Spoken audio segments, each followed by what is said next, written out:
¿Sabías que la Biblia contiene más de 1000 profecías, muchas de las cuales no se han cumplido aún? Estudiemos un mensaje de amor y empecemos juntos un camino de victorias, donde responderemos tus interrogantes. Únete a nosotros en este viaje de revelación y descubrimiento. Amigos, con cuánta alegría nos encontramos hoy nuevamente para ver las cosas de Dios tan grandes que tienen que ver con nuestra salvación. Y cuán hermoso es poder juntos estudiar lo que Dios ha dejado para nuestro bien eterno. De manera que el tema de hoy es un tema extremadamente importante, todos los temas son grandes, pero como seres humanos, mirando lo que nos rodea, no tenemos esperanza. Pero el título de hoy dice nuestra única esperanza. Hay solo una esperanza que podemos encontrar en Cristo Jesús, nuestro amado Salvador. El programa que teníamos anteriormente hablaba acerca de ese poderoso Salvador, porque Jesús es poderoso, es eterno. Vino a buscarnos para que podamos ser salvos y para que podamos heredar la vida eterna. Vivimos en el momento cuando el tiempo se está terminando.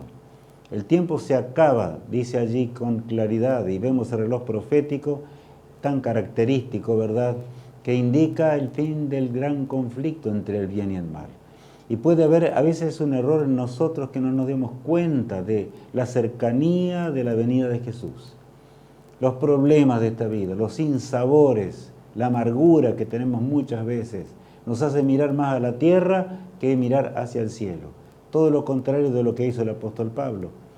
Él estaba en problemas muy serios cuando este texto fue escrito, tremendamente serios, pero miró más allá de las nubes, miró a la eternidad, al glorioso día de la resurrección. Por eso allí en 1 Corintios 15 leemos los pasajes siguientes. Y cuando esto corruptible se haya vestido de incorrupción y esto mortal se haya vestido de inmortalidad, entonces se cumplirá la palabra que está escrita: sorbides la muerte en victoria. ¿Dónde está, oh muerte, tu aguijón? ¿Dónde, oh sepulcro, tu victoria? Él sabía que no estaba muy cercana la muerte para él. Y eso debemos meditarlo profundamente, porque el apóstol sufrió tribulaciones de todo tipo y terminó sus días, como ustedes saben, decapitado. De manera que él, la esperanza gloriosa, la única esperanza que tenía era más allá de la tumba, y conocía a Jesús de tal forma que él sabía que Jesús lo va a sacar en un instante de la tumba y va a vivir la eternidad. ¿Estamos nosotros convencidos de esa realidad? ¿Estamos comprendiendo esa realidad que pronto vamos a vivir para siempre? Porque de lo contrario esta vida se hace completamente imposible, no hay nada que hacerle, imposible de llevar inclusive, no podemos, hay tantos problemas. Por eso allí en Hebreos el apóstol Pablo también escribe lo siguiente. ¿Cuánto más la sangre de Cristo, el cual mediante el Espíritu eterno se ofreció a sí mismo sin mancha a Dios, limpiará vuestras conciencias de obras muertas para que sirváis al Dios vivo? Qué texto hermoso, ¿verdad? Acá nos habla, dice, más, la sangre de Cristo es lo que nos puede limpiar del pecado. Y miremos hacia la cruz un instante. El hombre no tendría ninguna relación con Dios. El hombre lo perdimos todo cuando el hombre pecó. Pero gracias a la sangre expiatoria de Jesús, toda la inmundicia del pecado desaparece. Si tan solo lo aceptamos como nuestro Salvador personal, si tan solo queremos vivir ahora en este mundo, vamos a reflejar el carácter de Cristo, el carácter de Jesús en todos los aspectos de nuestra existencia. Por eso, vivamos las obras de aquel que está vivo y vive por los siglos de una eternidad.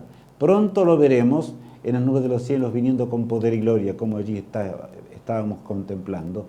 La bienvenida a los fieles en el día glorioso cuando Jesús ahora venga. Nos llevará al cielo como Él fue. Esa es la promesa que Cristo vino. Por eso vino a buscarnos a este mundo hace 2000 años atrás cuando murió en la cruz. Allí en San Mateo 25 leemos así. Entonces el rey dirá a los de su derecha: venid, benditos de mi Padre, heredad del reino preparado para vosotros desde la fundación del mundo. Qué texto hermoso, ¿verdad? La bienvenida hacia la patria celestial. Sabemos que la vida eterna comienza en el cielo, donde Dios mora, porque el Señor quiere que conozcamos su morada, que conozcamos todo lo que rodea el trono de Dios, que conozcamos la grandiosidad del universo también. Por eso estaremos 1000 años primero allí para volver a la tierra después, y entonces Él va a hacer nuevas todas las cosas en este mundo y nunca más habrá pecado. Pero aquí el texto es categórico. Él dice allí, entonces el rey dirá a los de su derecha, venid, benditos de mi Padre, heredad el reino preparado para vosotros, ¿desde cuándo? Desde antes o desde la fundación del mundo, como dice este pasaje, ¿verdad? Y el apóstol Pedro dice, desde antes de la fundación del mundo. En los planes del Padre, el Hijo y el Espíritu Santo, allá en la eternidad, se planificó nuestra existencia, para que vivamos para siempre, para que podamos estar con Cristo por los siglos sin fin de una eternidad. ¿Qué día glorioso se aproxima? Cuando entremos por las puertas eternas para estar con el Rey del Universo para siempre. Ya nunca más pensaremos en las tribulaciones de esta vida. Ahora, cuando veamos su trono, hemos pensado eso. Vamos a ver el trono de Dios. Si ahora un chispazo del trono de Dios lo pudiéramos ver ahora, caeríamos muertos. Pero el Señor nos habrá capacitado. San Pablo leíamos recién, ¿verdad? Cuando esto corruptible se haya vestido de inmortalidad. Y esto mortal, bueno, es porque las células nuestras son mortales, pero Él nos va a dar células inmortales. Entonces veremos el trono de Dios. Y allí veremos los personajes en torno al trono de Dios. Leemos en Apocalipsis 7. Entonces uno de los ancianos habló diciéndome, estos que están vestidos de ropas blancas, ¿quiénes son y de dónde han venido? Yo le dije. Sí, Alicia, paremos, quiero comentar el pasaje.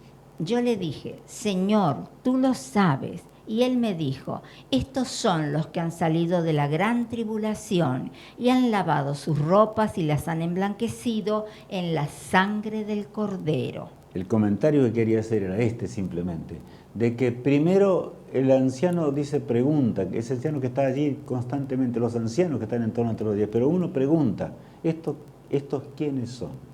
Para glorificar más a Dios. Era imposible, cuando el hombre cayó, el universo entero, los mundos no creados por el Todopoderoso lloraron desesperadamente, porque no veían más allá de que Dios podría salvarlos. Pero llegó el momento. Llegó el momento que gracias a la sangre de Cristo, nuestro poderoso Salvador, ahora estaremos con ellos para siempre. Ya no más separación entre el mundo eterno y el hombre, ¿verdad? El hombre que gustó la muerte y, bueno, gustó del sepulcro. Por eso allí, ¿no lo sabes? El Señor contesta.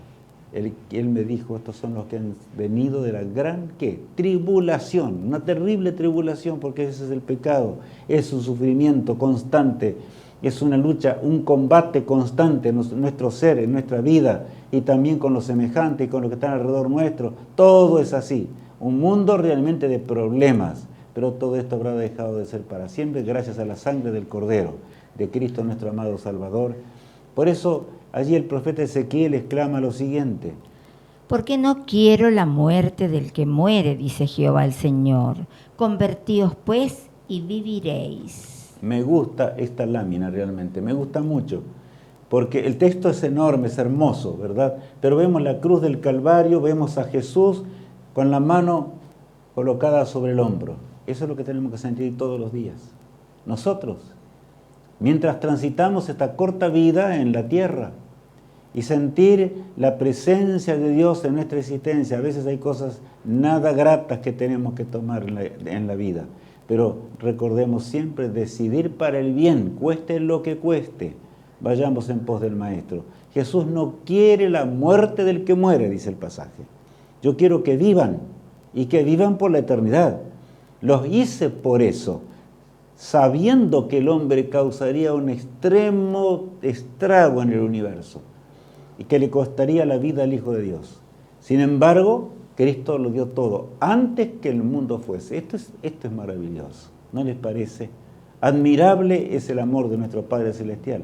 ¿Cuándo pide Dios que nos decidamos por Él? Por ese Jesús amante. El Jesús amante que abría los rollos inclusive, y el porvenir, el único que puede abrir el porvenir es Cristo, gracias a su sangre expiatoria. Allí en Apocalipsis 15 fue recalcado eso. Vamos a leer ahora esto. ¿Cuándo pide Dios que nos decidamos? Recalcamos. ¿Cuándo es que tenemos que decidirnos? Y dice el texto lo siguiente. Porque dice, en tiempo aceptable te he oído y en día de salvación te he socorrido. He aquí ahora el tiempo aceptable. He aquí ahora el día de salvación. Bueno, es categórico nuestro Dios. Y por eso el apóstol Pablo recalca esto. Porque dice, en tiempo aceptable te he oído y en día de salvación te he socorrido. ¿Y cuándo es ese tiempo? Hoy, ahora. Nosotros pensamos diferente, tenemos una vida extremadamente corta y sin embargo pensamos mañana, más adelante, un poco más allá. En el camino angosto solamente transitan los que se niegan a sí mismos y llegan a la eternidad, llegarán a la eternidad. Es una lucha constante, más en el camino ancho que tiene muy poca duración. No tendrás felicidad, no tendrás gozo, vas a sufrir toda una existencia, porque sin Jesús no hay salvación, no hay nada que hacerle. Y sin Cristo no es más feliz la vida, es un engaño tremendo, porque vivir con la realidad de la vida eterna es una cosa, y vivir sin esa esperanza es otra, totalmente distinta. Mi apreciado amigo, nunca olvidemos esto. Esto es importante que lo recordemos constantemente. Este es el llamado de consecuencias eternas en el gran conflicto entre el bien y el mal. Nunca olvidemos eso. Cristo está golpeando a la puerta de nuestro corazón para que decidamos. Y vayamos al jardín del Edén. Excusas para hacer la voluntad de Dios. Y claro, yo dije así, para hacer la voluntad de Dios, porque de hecho ahí dice excusas para no hacer la voluntad de Dios. En realidad el hombre no quiere hacer la voluntad de Dios. Dios dice, hagan mi voluntad, pero el hombre se resiste. Ese es el problema, y ese fue el problema del jardín del Edén. Allí nace el problema. Exclusivamente nace por causa de la transgresión y porque nuestros padres se rebelaron contra Dios. Leamos allí lo siguiente, Eliseo, en Génesis 3. Y el hombre respondió, la mujer que me diste por compañera me dio del árbol y yo comí. Bueno, Dios se encuentra cara a cara con Adán.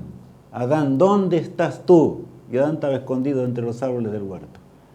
Y él dice, contesta allá de adentro, tuve miedo porque estaba desnudo. ¿Qué hiciste? Y él le dice, primero, tenía tanto amor por Eva, ¿verdad? Que no podía separarse de ella. Y tanto amaba a Eva, aparentemente, eso no es amor de ninguna manera, que Eva venía con las manos llenas del fruto prohibido, y entonces Adán sabe que no hay nada que hacerle. Su compañera había pecado, pero desconfía del poder de Dios. Dios es todopoderoso y Dios podía hacer algo que ni siquiera nosotros conocemos, no entendemos. Pero Adán desconfía de Dios y entonces toma del fruto y come rápidamente. Si ella muere, yo muero también con ella. Ese fue el pensamiento de Adán en el principio. Qué tristeza, ¿verdad? La compañera, mi compañera, no puede faltarme. Y no se daba cuenta que el que le había dado la compañera podía dársela y podía aún trazar un plan de salvación para Eva. No sabemos. Eso no lo conocemos, no lo entendemos. Ahora continúa diciendo el texto. Entonces Jehová Dios dijo a la mujer, ¿qué es lo que has hecho? Y dijo la mujer, la serpiente me engañó y yo comí. Bueno, Adán dice, bueno, tú me diste esa compañera y ¿qué voy a hacer? Yo caí. Le echan la culpa a Dios, ¿notaron? Y cuando ahora la mirada del Eterno mira a Eva y le dice, ¿qué has hecho, Eva? Yo te puse para que fueses compañera de Adán para siempre. Y Eva, en lugar de arreglar las cosas, la empeora. Y bueno, dice, la serpiente me engañó. Sos un ser inferior, completamente. La serpiente me engañó, ¿y qué voy a hacer? Tú hiciste la serpiente, no la hubieras hecho. Una excusa, pero terrible. El Dios creador pareciera ser el culpable de todo. ¿Y no nos pasa eso hoy? Cuando vienen las pruebas, las luchas, el conflicto, porque vamos a ver varias cosas de esas. Entonces decimos, Dios tiene la culpa. ¿Por qué Dios permite esto? ¿Por qué Dios permitió el pecado, amigos míos? Esto es un pecado pensar de esta manera. Recordemos que los problemáticos somos nosotros. Y todo el cielo está volcado para nuestra salvación. Hasta que nos lleguemos a estar junto al trono de Dios, como leíamos al comienzo del tema, realmente no habrá paz en todo el universo de Dios. ¿Cuántos ángeles lloran por nosotros hoy? Cuando pecamos y no queremos hacer la voluntad del Eterno, ni queremos hacer la voluntad del Señor. Ahora bien, allí leemos, ¿por qué millones se perderán? Es una pregunta muy grande. Y Jesús se encontraba aquí en la tierra, junto un día con sus discípulos y muchos más que estaban allí, y él habla de una parábola muy interesante. 4000 años después, Cristo hoy nos habla a través de esa parábola, que cuando él vino a este mundo, ¿verdad?, conociendo por su propia experiencia la naturaleza humana, entonces él habla de esta forma. Leamos. Oyendo esto, uno de los que estaban sentados con él a la mesa le dijo, bienaventurado el que coma pan en el reino de Dios. Entonces Jesús le dijo, un hombre hizo una gran cena y convidó a muchos. Y a la hora de la cena envió a su siervo a decir a los convidados, venid, que ya todo está preparado. Usando el lenguaje de la parábola, yo pienso ese instante, ¿verdad?, que el Señor quiso esa enorme cena, todo estaba preparado. Así fue el gozo cuando Dios nos llamó a la existencia. Pero desgraciadamente, aquí esta cena es terrible, ¿verdad?, lo que aparece allí. Jesús dijo, un hombre hizo una gran cena y convidó ¿a cuántos? A muchos, a todos. Y a la hora de la cena, ahora manda a sus siervos para que dice, vení, ya todo terminó, todo está listo. Y para nosotros hoy debería ser más comprensible esta parábola. ¿Saben por qué? Porque estamos viviendo cuando realmente el cielo nos espera. La Jerusalén celestial está preparada, está lista, todo está preparado. Los santos ángeles con ansiedad esperan que termine este tiempo de dolor. Quieren vernos en la eternidad. Pero ¿cómo respondemos nosotros? Ahí está el problema. ¿Cómo respondemos ante la cena de bodas del Cordero? Es la pregunta que yo podría hacer hoy. Vamos a leer en San Lucas 24. Y todos a una comenzaron a excusarse. El primero dijo, he comprado una hacienda y necesito ir a verla. Te ruego que me excuses. Qué raro, ¿verdad? Igual que nuestros padres. Exactamente igual. El asunto era quedar bien. Ellos querían quedar bien con Dios en la desobediencia. Y la cosa no es de esta manera. Ahí dice, todos comenzaron a excusarse. Adán se excusó, Eva se excusó. Y el primero dijo, he comprado una hacienda. Y pensemos ahora en los días de Cristo. Comprar una hacienda era como realmente tener una gran riqueza, por supuesto. ¿Cómo voy a hacer esa compra, señor? Me llegó en forma inoportuna. La invitación es extraordinaria, pero es tan inoportuna que yo no puedo ir. Te ruego que me perdones, que me excuses. Pero en realidad eso no tenía disculpa, porque ya vamos a leer enseguidita acerca de ello. ¿Qué dice el versículo 19? Otro dijo, he comprado 5 yuntas de bueyes y voy a probarlos. Te ruego que me excuses. Yo imagino, lo ponemos en el día de hoy. He comprado 5 tractores y máquinas enormes. Debo probarlos, no sea que esté fallado alguna cosa. Acabo de hacer el negocio, invertí todo lo que tenía para hacer eso y ¿qué voy a hacer? Te ruego que me excuses. Llegó en tal momento la decisión que no puedo aceptarla, pero te ruego que me excuses. Notemos, excusas fuera de razón para aceptar la vida eterna, para aceptar a Cristo como nuestro amigo de la eternidad. Qué triste es esto. Pensar solamente en este significado. El verso 20 agrega. Y otro dijo, acabo de casarme y por tanto no puedo ir. Bueno, este ni siquiera dice te ruego que me excuse. Dice, es tan inoportuna, Señor, es tan inoportuna la invitación. Yo acabo de casarme, es decir, no puedo ir. Yo no voy a cambiar. Ahora, me casé, no voy a cambiar de ninguna manera la luna de miel y todo lo demás. No puedo. No puedo ir simplemente. ¿Cuántos millones van a perderse por esto? Porque Cristo dice lo siguiente, leamos. Dijo el Señor al siervo: ve por los caminos y por los vallados y fuérzalos a entrar para que se llene mi casa, porque os digo que ninguno de aquellos hombres que fueron convidados gustará mi cena. Hay un rotundo no en el texto. ¿Ustedes notaron? Dijo el Señor al siervo, ve por los caminos y por los vallados, ve por todo rincón. ¿Cuántos no quieren hacer esto? Bueno, ¿qué va a hacer? Si esto no viene, yo no voy más, ya basta. Acá el Dios dice, ya ahora ve por todo rincón.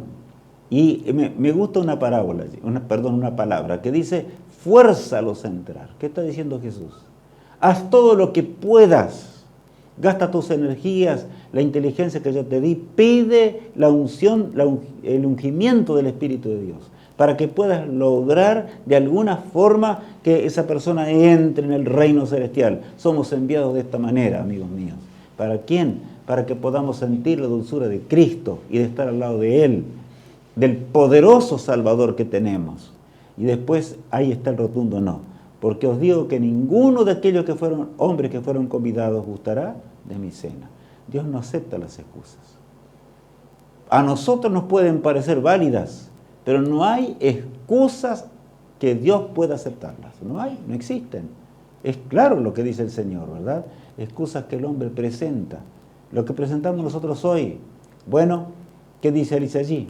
Tengo problemas en mi hogar y con mis amigos. ¿Qué voy a hacer? Yo aceptaría, la palabra de Dios es tan clara, la Biblia es clara, habla de todo el plan de salvación, tiene las profecías, tiene todo. Y habla del Salvador amante que murió por mí. Pero tengo tantos problemas en mi hogar que yo no puedo aceptar a Cristo, no puedo aceptarlo. Ahora, ¿qué dice nuestro Padre Celestial?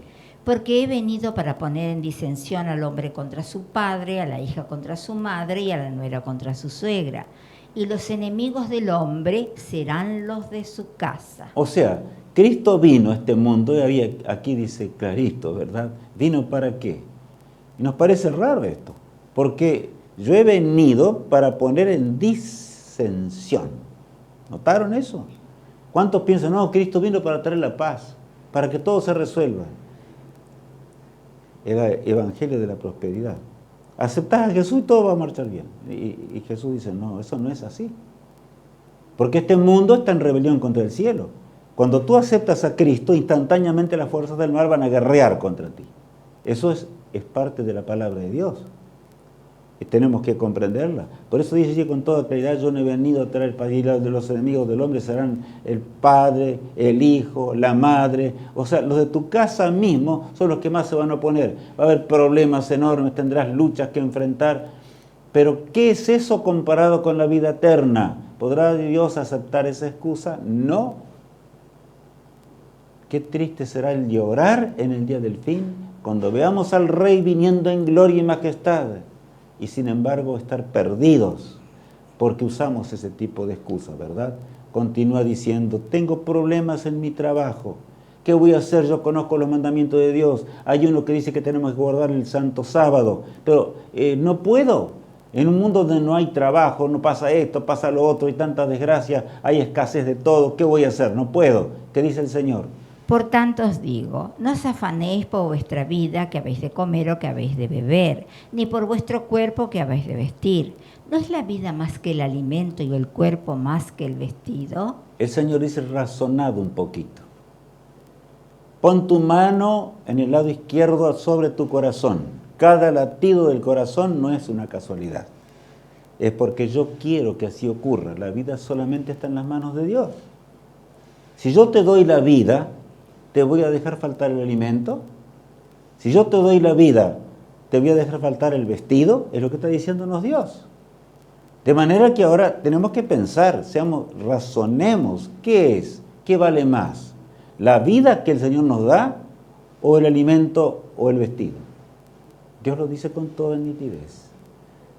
Nuestro amado Salvador nos invita a confiar en Él, porque el pecado trajo separación entre Dios y el hombre, y la falta de fe está encarnizada en nuestro ser totalmente. Por lo tanto, Dios nos habla con nitidez. para que podamos entender lo que realmente significa esa lucha entre el bien y el mal en este mundo mientras estemos aquí en esta tierra. Ya, bueno, acá dice, va contra la religión de mis padres. Y esta es la excusa de muchos. Bueno, yo siempre he sido cristiano. No conocía esta verdad, no me habían enseñado esto, pero ahora conozco, ahora entiendo un poco más muchas cosas, pero ¿qué voy a hacer? No puedo aceptar esta verdad, porque verdad hay una sola. Hay un montón de iglesias, millones en este mundo, pero verdad hay una sola, mi apreciado amigo. ¿Y la vas a aceptar? Es la verdad de Cristo. Yo soy el camino, la verdad y la vida, dice Cristo. De manera que tenemos que pensar en serio. Contesta el autor de la vida lo siguiente. Pero Dios, habiendo pasado por alto los tiempos de esta ignorancia, ahora manda a todos los hombres en todo lugar que se arrepientan. Este texto tiene un contenido impresionante. Porque dice allí, está hablando en otras palabras, puede ser que tu padre tenía otra religión, o sea, él no conocía este mandamiento, no conocía esta profecía, no conocía esta verdad, pero vivió sanamente y vivió con esperanza, con gloria, aceptando a Cristo como él lo conoció, porque vivió en otro tiempo profético simplemente, y fue leal, hizo todo lo que podía, y no conoció algunas cosas, y el Señor dice, yo no lo voy a juzgar a tu padre por eso. Él va a llegar a la eternidad y tú que conociste la verdad te vas a perder para siempre. Pensemos un instante en esta realidad. Qué terrible es esto. Amigos míos, vivimos en la etapa de mayor luz dada al pueblo de Dios. Es el momento cuando mayor luz tenemos como hijos de Dios y sobre todo como pueblo remanente, la última etapa de la historia del pueblo de Dios. Tenemos el cumplimiento de las profecías milenarias. Todo se ha cumplido y se cumplen las últimas letras de la profecía en esta hora del fin. Entonces, tenemos que arrepentirnos si queremos ver a uno de nuestros seres amados, aunque ellos no hayan conocido la verdad que nosotros conocimos. Qué día glorioso será cuando veamos a los profetas, veamos a los hombres de Dios, veamos muchos hombres que vivieron durante la Edad Media y no conocieron, por ejemplo, grandes partes de la Biblia, porque la Biblia estaba encadenada en los púlpitos, porque ese poder maligno impidió que el hombre conociera la verdad, como ya sabemos, pero ellos estarán en el reino y nosotros perdidos para siempre. Esto es serio, extremadamente serio. Ahora leemos.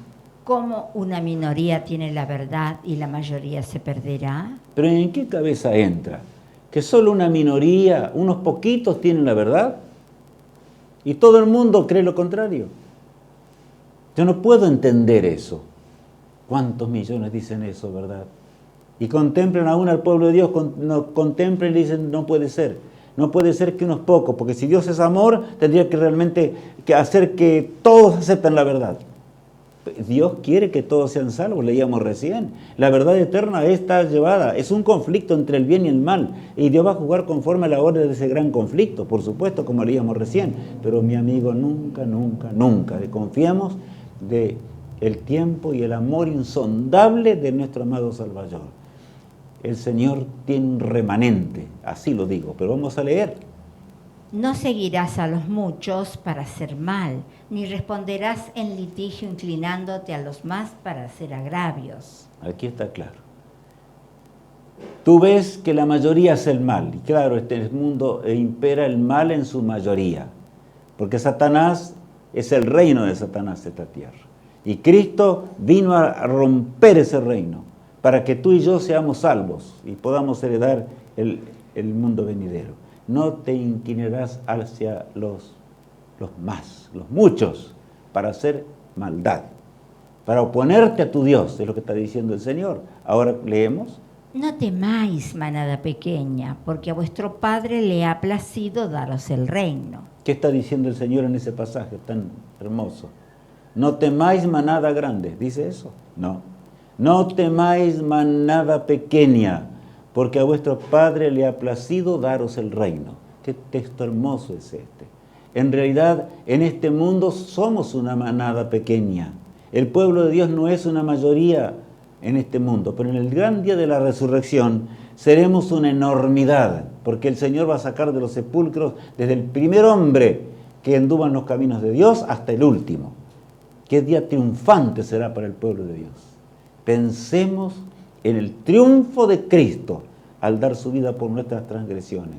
Por lo tanto, amigo mío, si estas tentaciones han llegado a tu vida, para que no aceptes la verdad que día tras día es predicada, que a través de las redes es emitida o en YouTube, como estamos haciendo ahora, aceptemos esa verdad, aferrémonos de la verdad, dejemos a un lado la transgresión, seamos fieles a aquel que nos llamó de las tinieblas a la luz admirable. Yo antes fui bautizado. De algunos dicen, bueno, me bautizaron cuando era niñito.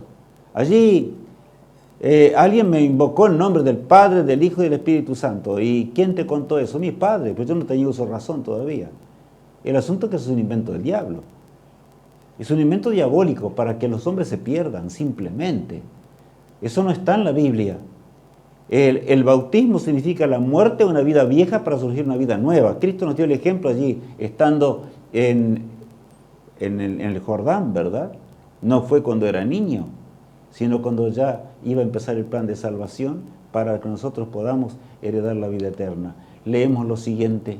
Aconteció que entre tanto que Apolos estaba en Corinto, Pablo, después de recorrer las regiones superiores, vino a Éfeso y hallando a ciertos discípulos les dijo, ¿recibisteis el Espíritu Santo cuando creísteis? Y ellos le dijeron, ni siquiera hemos oído si hay Espíritu Santo. Entonces dijo, ¿en qué pues fuisteis bautizados? Ellos dijeron, en el bautismo de Juan. Este texto daría para hablar mucho rato. En realidad, aquí el apóstol Pablo hace una pregunta previamente. Ellos habían escuchado a un gran predicador, pero era sincero, pero no conocía toda la verdad. Eran los seguidores de Apolo. Allí dice claramente, ¿verdad?, eso, y dice cuando llegó a Éfeso, ahora, ¿recibiste el Espíritu Santo cuando creísteis? Algunos ni siquiera creen hoy que hay Espíritu Santo. Y dicen ser cristianos, y dicen aceptar a Jesús. Cuidado, porque no se puede aceptar al Redentor del mundo y decir que no hay Espíritu Santo. El que hace eso está mintiendo simplemente. Se está engañando a sí mismo. Cuidado con dudar de una verdad eterna. Porque Jesús dijo, yo me voy y voy a enviarles el otro Consolador. No soy yo. Yo voy a interceder por ustedes y el Espíritu Santo va a luchar con ustedes aquí, cuando yo no esté. ¿Acaso no dice eso la Biblia? Pero aquellos habían sido bautizados y en forma correcta, porque era el bautismo de Juan. Y Cristo fue bautizado ¿por quién? Por Juan el Bautista. De manera que era correcto en su forma y todo. ¿Cuántos usan para no aceptar la verdad y para no acercarse a Jesús y a la verdad eterna y al pueblo remanente esta excusa que estamos presentando? ¿Sirve realmente esta excusa? Aquellos dijeron, ni siquiera hemos oído acerca del Espíritu Santo. Es que no entendían la base misma del Evangelio. Ahora no nos engañemos, porque el texto dice mucho más que eso. Aquellos no entendían acerca del Salvador del mundo y por lo tanto el Espíritu Santo no podía venir sobre ellos. Porque sin Jesús no hay salvación. Y sin Jesús el Espíritu Santo no puede venir sobre nuestra vida. Yo quiero que quede claro lo que dice este pasaje. Porque algunos, sí, pero era lo otro. No, vamos a leer la otra parte. Bueno, aquí el versículo 19, 1 al 5 estamos leyendo. Vamos a leer. Dijo Pablo, Juan bautizó con bautismo de arrepentimiento, diciendo al pueblo que creyesen en aquel que vendría después de él. Esto es, en Jesús el Cristo. Cuando oyeron esto, fueron bautizados en el nombre del Señor Jesús. Bueno, claro, está rotundo. Sin Cristo no hay salvación. Sin Cristo no puede descender el Consolador. Y si nosotros no creemos en el Espíritu Santo es porque no está Cristo habitando en nuestro corazón. No nos rebelemos contra Dios, apreciado amigo, amiga o hermano en Cristo Jesús. Seamos conscientes de lo que estamos hoy analizando. Si alguna de estos engañadores anda por ahí diciendo que no hay Espíritu Santo y que eso es mentira y cuánta cosa más, que solamente existen 2 personas, bueno, pueden decir muchas cosas. Pero con solo estos pasajes son claros. Sin Cristo no hay salvación y hay pura mentira solamente. Y si de veras nos acercamos a Cristo, el autor de la vida, y le pedimos, Señor, ayúdame, Él nos enviará el Espíritu Santo conforme a su promesa. Él prometió el envío del Espíritu Santo. De manera que no se trata de si existe o no existe, es una promesa de Cristo y Cristo no miente. No hagamos mentiroso al autor de la vida, aquel que vino para rescatarnos de la transgresión. Cuando oyeron esto, aquellos fue un caso muy lindo, ¿verdad? Pero cuando oyeron esto y se entendieron toda la verdad, entendieron realmente, porque ellos se habían bautizado para preparar su camino. Juan el Bautista bautizaba para eso, porque el Salvador del mundo ya estaba entre ellos. Fueron bautizados en el nombre del Señor Jesucristo. ¿Por qué? Simplemente porque ellos no entendían quién era el Redentor del mundo, y cuando entendieron lo aceptaron, y el texto después continúa que recibieron el Espíritu Santo, inclusive fueron capacitados para predicar la palabra de Dios. Lee todos estos textos después en tu casa, medita sobre ellos, porque puede ser que no estamos haciendo la obra de Dios porque en realidad estamos alejados de Jesús. Y si estamos alejados de Jesús, el Espíritu Santo no está con nosotros. Ese es el problema. No tenemos poder. No hay corazón que se pueda ablandar sin la influencia poderosa del Espíritu de Dios. No hay nada que hacerle. El romper un pacto. ¿Y por qué quiero analizar esto? Porque dice, bueno, pero yo me bauticé una vez y ya basta, no hay más. A ver, ¿qué dice Dios? He aquí que vienen días, dice Jehová, en los cuales haré nuevo pacto con la casa de Israel y con la casa de Judá, no como el pacto que hice con sus padres el día que tomé su mano para sacarlos de la tierra de Egipto, porque ellos invalidaron mi pacto, aunque fui yo un marido para ellos, dice Jehová. Cristo está hablando allí, está hablando en primer lugar del pueblo de Dios que se rebeló contra el cielo. Yo hice un pacto, los llamé. ¿Y qué pacto era ese? El pacto, por supuesto, el pacto eterno, de toda la verdad de Dios. Ellos conocieron, tuvieron el privilegio, Moisés había recibido la ley moral de Dios, conocían todo. Sin embargo, cuando llegó el momento de decidirse para entrar en la tierra prometida, prefirieron vagar 40 años por el desierto y morir tirados en el desierto. Aunque yo fui un marido para ellos, dice el texto bíblico. Cuánta ternura, cuánto amor desperdiciado, simplemente ¿por qué? Por una voluntad terca, por no querer hacer la voluntad de aquel que nos llamó de las tinieblas a su luz admirable. Estimado y apreciado amigo, es hora de que meditemos en serio. Esa es la única esperanza que tenemos en un mundo al borde de la destrucción, en un mundo lleno de maldad, en un mundo lleno de sexualismo, en un mundo enterrado en la transgresión. Padre que me escuchas hoy, tal vez tú piensas hoy y dices, ¿y qué va a pasar con mis hijos? Yo y Alicia que está aquí tenemos 5 nietitos, ¿verdad? Ese es el privilegio. Y yo quiero decirles algo. Yo he pensado muchas veces qué va a pasar con ellos. Estamos viviendo la última etapa de la historia humana. ¿Qué va a pasar con ellos? El Señor me dice, no te preocupes. Porque si de veras tú los instruyes en el camino de la vida eterna, se desplomarán los cielos, pero aquellos marcharán en pos de el Salvador. Yo voy a cuidar de ellos y el Espíritu de Dios va a cuidar. Pero ahí está. Cuando uno rompe el pacto con Dios, ¿qué debe hacer? Bueno, vamos a leer de nuevo. Pero este es el pacto que haré con la casa de Israel después de aquellos días, dice Jehová. Daré mi ley en su mente y la escribiré en su corazón. Y yo seré a ellos por Dios y ellos me serán por pueblo. En otras palabras está diciéndonos algo acá el Señor. Cuando rompemos un pacto, bueno, hay que hacer otro. No es que Dios no nos perdona, Dios nos perdona lo que hemos hecho. Dios perdona todos nuestros pecados. Por eso, el pacto que Dios hace con el hombre es colocar la ley moral en nuestra mente. Llegará el día, y eso cuando estemos en la eternidad, cuando el hacer lo bueno, lo justo y lo verdadero será lo común nuestro. El hacer el pecado será extraño, no existirá simplemente. Pero ahora estamos en este mundo, pero dice Jesús, vienen los días. Yo voy a hacer un nuevo pacto. Y sobre todo está hablando con el Israel de Dios del tiempo del fin. ¿Y cuál es ese pacto que yo quiero hacer contigo a través del Espíritu Santo? Yo pondré mi ley en tu mente y en tu corazón para que tú hagas el bien y lo hagas para siempre por una eternidad. Esa debe ser nuestra mayor lucha en este mundo.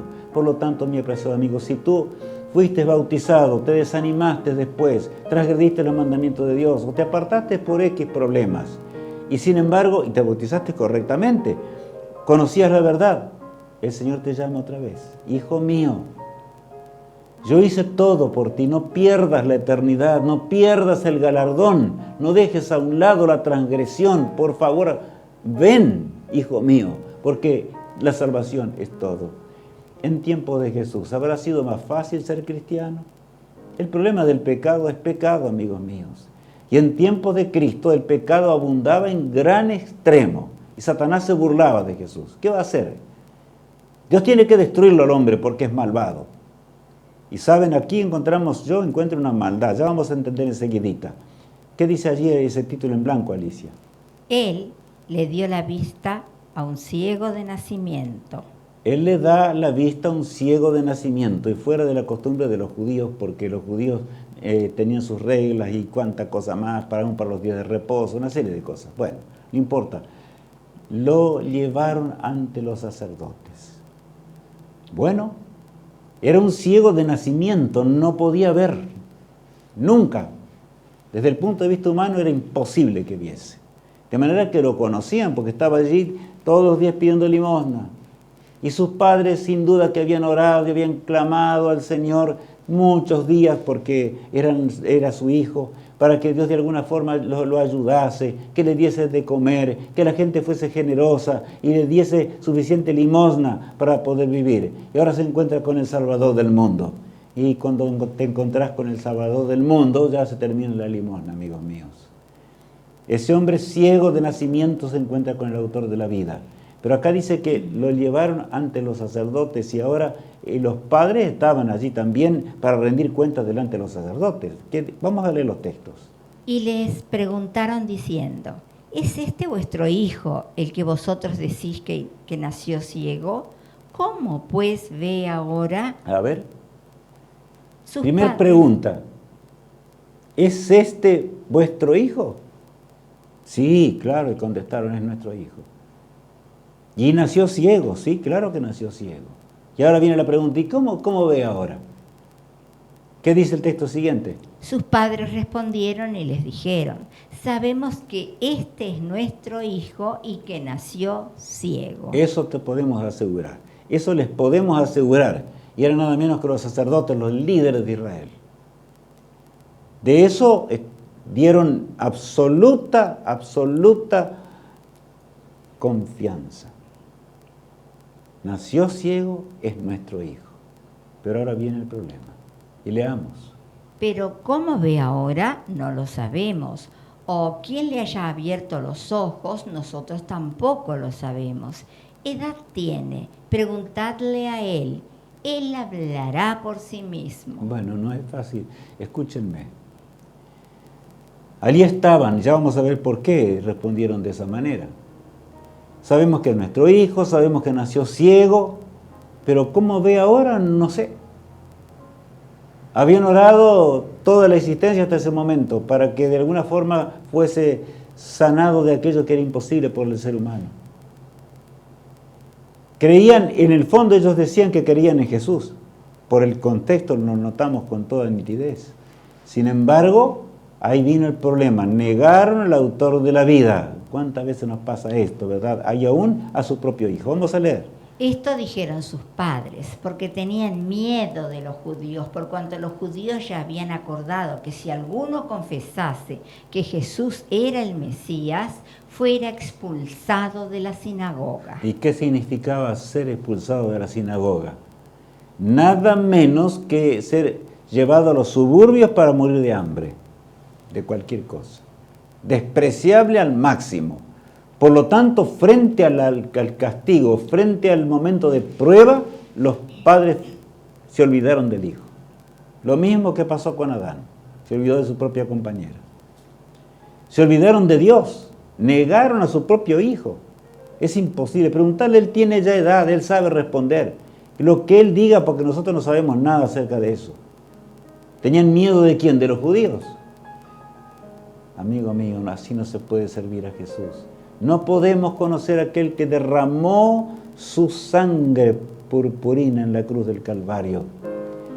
No, la salvación consiste en aceptar a Jesús plenamente. Volvamos hasta el jardín del Edén ahora.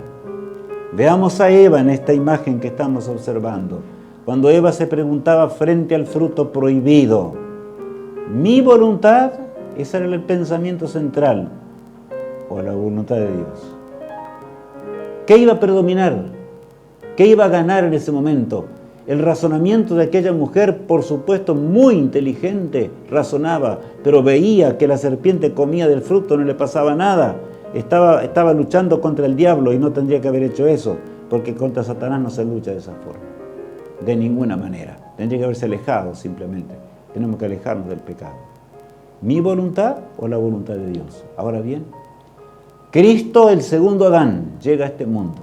Enfrenta nada menos que el Getsemaní por nuestras transgresiones. Llega hasta ese lugar de suprema agonía donde transpiraba gruesas gotas de sangre, porque el autor del pecado lo torturaba simplemente con pensamientos atroces. Nunca más serás uno con el Padre, nunca más. Si te entregas por el hombre, no hay salvación. ¿Qué dice el texto? Y decía, Abba, Padre, todas las cosas son posibles para ti. Aparta de mí esta copa. Me gusta decir, papito mío. Cristo vivía en constante comunión con su Padre Celestial en este mundo. Pero en ese momento no sentía la compañía de Dios. Papito mío, no hay otra forma, tú eres todopoderoso. No puedes elaborar otro plan de salvación para que yo no vaya a la cruz. ¿Se dan cuenta? Tan grande era la tentación, tan enorme era la tentación de los pecados nuestros sobre el amado Salvador, que se encontraba moribundo. Y los discípulos estaban allí a 3 pasos durmiendo, cuando Jesús les había pedido que velasen por él. Pero ahora Jesús continúa diciendo lo siguiente. Mas no lo que yo quiero, sino lo que tú. Todo lo opuesto a Eva, ¿verdad? Todo lo opuesto a Adán. No lo que yo quiero, Padre amado, sino lo que tú quieres, que se cumpla en mi vida, no importa cuánto cueste. Por eso Jesús es nuestro Salvador. Y por eso nosotros hoy podemos vencer al pecado, unidos a aquel que nos amó eternamente. Si rogamos y le pedimos al Señor, Él nos ayudará y Él nos dará la victoria sobre el pecado. Es una lucha, un conflicto hasta el día de la tumba. Pero solamente aquellos que luchan de esta manera llegarán un día a la eternidad. Por eso allí leemos en Hebreos 10 lo siguiente nuevamente. No perdáis pues vuestra confianza, que tiene grande galardón. Bueno, no perdáis vuestra confianza, porque el galardón es enorme, es la vida eterna, ¿verdad? Y continúa diciendo, Porque os es necesaria la paciencia para que, habiendo hecho la voluntad de Dios, obtengáis la promesa. Porque aún un poquito, y el que ha de venir vendrá y no tardará. qué lindo texto es este. ¿Saben? Por 2 motivos. Porque nosotros el doble, porque vivimos ya al final del tiempo. La profecía dice que Jesús vendrá muy pronto. Y también dice la profecía que Cristo va a dejar de interceder muy pronto. No habrá más salvación. Pero aún si nuestro corazón deja de latir ahora, hoy, se terminó ya el tiempo de gracia para nosotros. De manera que el tiempo de la eternidad no está lejos del hombre, está ahí nomás, a un paso. En ambos casos, ¿verdad? Y entonces el apóstol Pablo dice, porque aún un poquito, y el que ha de venir, vendrá. Claro que sí, aún un poquito. Y nuestra vida es así, un poquitito. Y el que ha de venir, vendrá.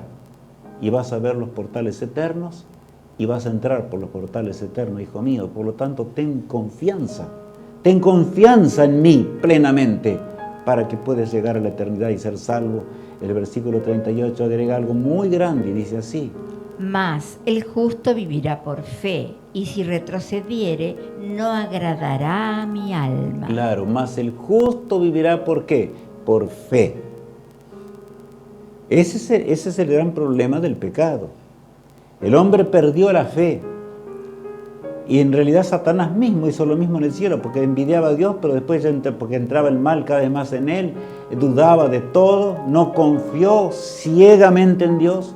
Y el Señor quiere que confiemos totalmente en Él, porque Él es Dios, y Dios es amor, amigos míos. Nunca podemos dudar de Él, ni nunca podemos dudar de por qué Dios todavía existe el pecado. Y algunos dicen, ¿por qué no se termina? No, el Dios sabe cuándo lo va a terminar. Ha llegado la hora cuando se va a terminar porque la profecía lo dice. Pero estamos preparados. Mas el justo vivirá, ¿por qué? Por fe. Si tienes problemas en el hogar, si tu esposo se opone, si tu hijo se opone, si tienes problemas de las diversas cosas que hemos estudiado hoy, ¿qué debes responder? Padre mío, dame fe. Porque Cristo por la fe marchó hacia el Gólgota cruel. Por la fe. No hay otra forma de ser salvo. Es lo que está recalcando el apóstol. El apóstol Pablo tuvo que ser alcanzado aún por un golpe terrible en su existencia. Él no había conocido plenamente la verdad, había sido engañado por los teólogos de sus días. Y claro, cuando iba con amenazas y iba con cartas especiales que le daban el permiso para matar a los cristianos le tenían horror, escapaban del Saulo de Tarso por todos lados, pero una luz del cielo, el cielo se abre, la luz celestial lo deja ciego, cae. Saulo, Saulo, ¿por qué me persigues? Dura cosa es dar coces contra el aguijón, dice el texto bíblico. ¿Quién eres, Señor?, responde él. Yo soy Jesús, a quien tú persigues. Y ese Saulo de Tarso fue llevado ciego hasta el lugar donde allí se encontraba. Fue colocado en un lugar específico y allí tuvo pocas horas. ¿Saben lo que es de pasar de perseguidor ahora a discípulo de Jesús? Y cuando a Ananías se le encomienda ir a devolverle la vista al apóstol Pablo, he aquí que le parecía imposible, temblaba de horror, pero fue enviado por Dios y le devolvió la vista y le dice algo muy grande. Lo primero, cuando ese Saulo comienza a ver, lo contempla a Ananías que se encontraba frente a él y entonces escucha lo siguiente: Ahora pues, ¿por qué te detienes? Levántate y bautízate y lava tus pecados invocando su nombre. El texto es este, ¿verdad? Le dijo a Ananías, bueno, espera un poco, a ver, coordina un poquito más las profecías, vas a entender mejor, y entonces te bautizas, sepultas el pecado y sigues a Jesús. No, amigos míos, el apóstol Pablo tuvo poquitos días, breves días allí, para decidir. ¿Qué te detienes? Y claro, aún el Saulo de Tarso temblaba, pensando en lo que significaba esa conversión. Dejarlo todo, pasar de un bando al otro, de las tinieblas a la luz. Pero, ¿por qué te detienes? Levántate y bautízate. Y así ocurrió. Por eso el apóstol Pablo fue un hombre tan grande y el Señor lo pudo bendecir de tal manera. En el sol poniente de la historia humana, el Señor nos espera a nosotros como nunca antes. Jesús quiere nuestra salvación y nuestro bien eterno. Estando en este mundo, Él usó esta parábola y dice así: También el reino de los cielos es semejante a un mercader que busca buenas perlas. Claro, un mercader que busca buenas perlas. Pero el mercader que busca buenas perlas distingue una piedra que por dentro tiene la perla. Y eso es grandioso. Nosotros tenemos que tener, y veremos esas perlas escondidas, porque la perla está escondida. La veremos si realmente estamos dispuestos a hacer algo. Lo siguiente, ¿qué dice el texto que sigue? Que habiendo hallado una perla preciosa, fue y vendió todo lo que tenía y la compró. El reino de los cielos es como la perla de gran precio. ¿Y cuánto hay que vender? Una parte. Todo lo que tenemos. ¿Qué significa eso? Dejarlo todo, corta con el pecado, termina con el pecado, sepárate del pecado, deja a los pecadores a un lado, únete a Jesús, cueste lo que cueste. Amigos míos, si estamos escuchando en las redes todo el mensaje de salvación, estamos entendiendo las cosas de Dios, tal vez te sientes tan valiente, ni siquiera contestas más a tu amigo o tu amiga que antes le contestabas porque recibías realmente los temas y no estás dispuesto a hacerlo. Dios te llama en forma particular hoy. Compra la perla de gran precio. Tú sabes que dentro de esa tosca piedra hay una perla de gran precio y ese es el reino de Dios. ¿Lo distingues? y lo distinguirás si estás dispuesto a ser salvo. Dios nos llama hoy a la salvación. Él quiere que hoy seamos salvos y que entremos en el camino angosto, no importa lo que ocurra en torno nuestro, en torno a nuestra vida. Marchemos en pos del Maestro y Él nos ayudará y encontraremos las puertas perlinas pronto cuando Cristo regrese. Por eso, tentado, no cedas. ¿Tienes tentaciones de las cuales hemos hablado para dejar la verdad o para no aceptar la verdad? Las dos cosas pueden ocurrir. ¿Tienes tentaciones en tu vida? El Señor te dice, hijo mío, el gran conflicto radica en eso. Yo mismo tuve tentaciones horrendas en el desierto de la tentación. Tuve tentación horrenda allí en el Getsemaní y vencí por la fe. Tuve tentaciones terribles mientras agonizaba en la cruz del Calvario, pero hijo mío, yo vencí por la fe. Entregué mi vida en las manos del Padre por la fe, porque sé quién es mi Padre. ¿Sabes tú quién es tu Padre? ¿Sabes tú el amor de Jesús? ¿Entiendes esto?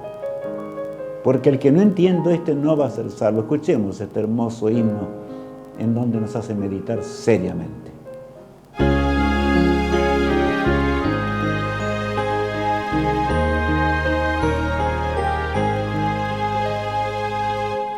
Tentado no cedas, ceder es pecar,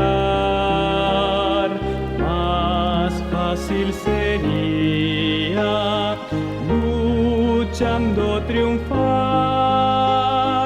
valor pues resuelto, domina tu mal, Dios puede librarte de asalto mortal, en Jesús pues confía, en sus brazos tu alma hallará dulce calma, Él te hará vencedor. Evita el pecado, procura agradar a Dios, a quien debes por siempre ensalzar. No manche tus labios, impúdica voz, preserva tu vida de ofensas a Dios. En Jesús pues confía, en sus brazos tu alma hallará dulce calma, Él te hará vencedor.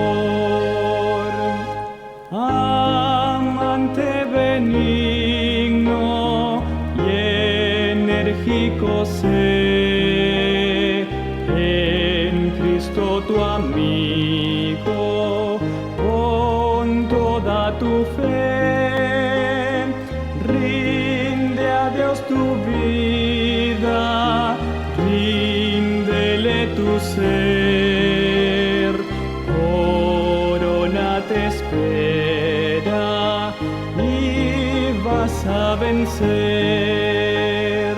En Jesús pues confía, en sus brazos tu alma hallará dulce calma, Él te hará vencedor.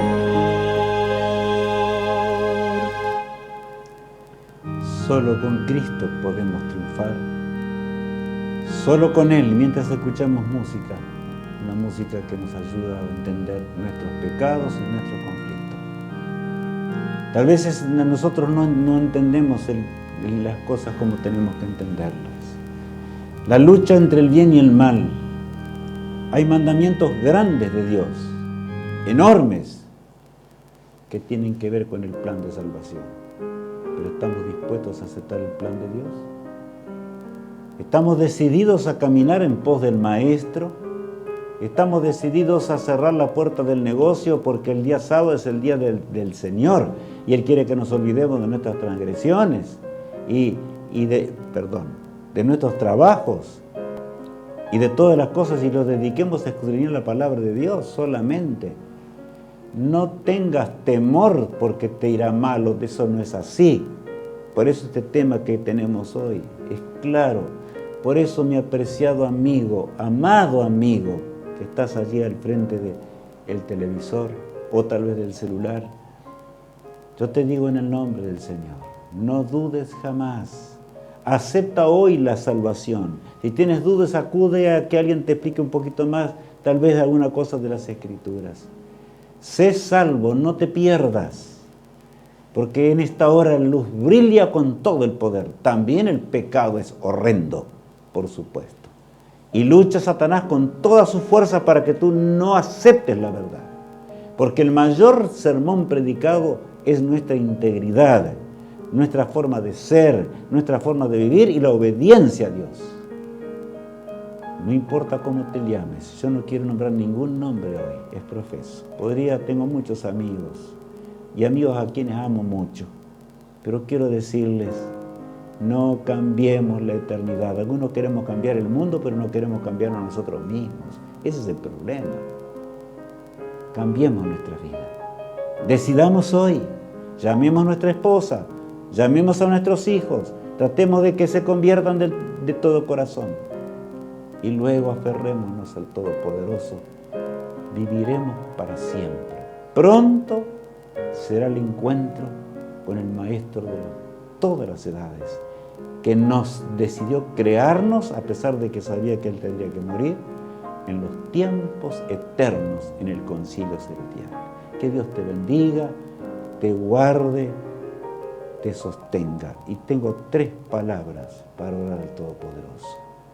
Padre amado, te ruego que ninguno de nosotros pongamos excusas ante el amado Salvador y la verdad eterna. En el nombre de Jesús. Amén.